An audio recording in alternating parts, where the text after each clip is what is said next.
a cube structure was designed by a domain expert in CAD Nano. After converting it into XDNA format, it looks like this. However, it didn't form in the experiment.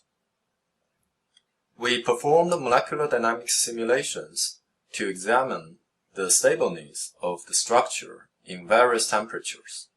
We observed in our tool, SynopFrame, quite interesting phenomena at 78 Celsius. In this schematic 3D view, we can immediately perceive a prominent pattern of the hydrogen-bound status at the beginning of the simulation. The pattern shows the middle of the cube disassembles the first.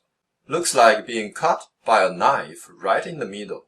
If we attach a highlighter to the disassembled nucleotide, the cause of such a pattern can be then concluded from the combination of schematic 3D and schematic 2D that there are many short double helices aligned at that knife-cutting-like plane.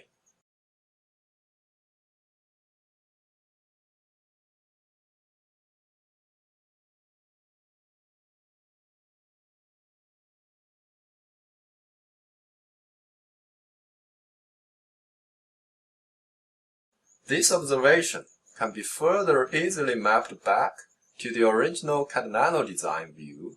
The actionable insights are the structure designer needs to fix those short helices, and the CAD Nano developer needs to highlight those and let the user solve them with ease. An RNA tile was known to have two conformations existing together in the experiment. From a simulation at 45 Celsius, the two groups of conformations are well manifested in the principal component analysis plot. Further examination reveals that hydrogen-bound status is not always correlated with the structural reduction. For example, these two conformations are very close to each other in the PCA plot, but their hydrogen-bound status shows a big difference in this critical crossover.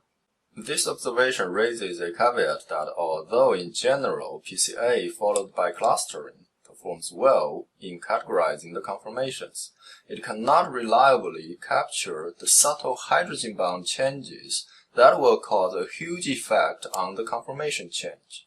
The transition period can be easily identified. The biggest difference between the two conformations is the loss of these two crossovers. So we can attach a highlighter to this helix and then focus on the schematic 2D, which is much easier to absorb the hydrogen-bound status changes. But the schematic 2D view first shows the opening of another helix from frame 601 to 607. So it forces the analyst to go back to the 3D structure and think about the relation between these two helices. Only after this helix opened, the initially attended helix is then opened at frame 1181 to 1184. The analyst may then proceed to crop out these frames as well as those frames surrounding them to perform further detailed analysis such as distance, angle, and energy distribution.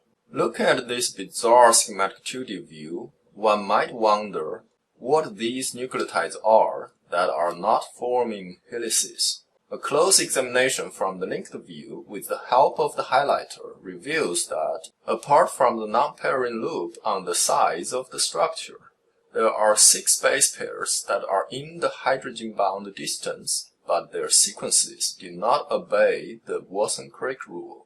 The designer might then proceed with changing some of the sequences on those base pairs and see how the design behaves.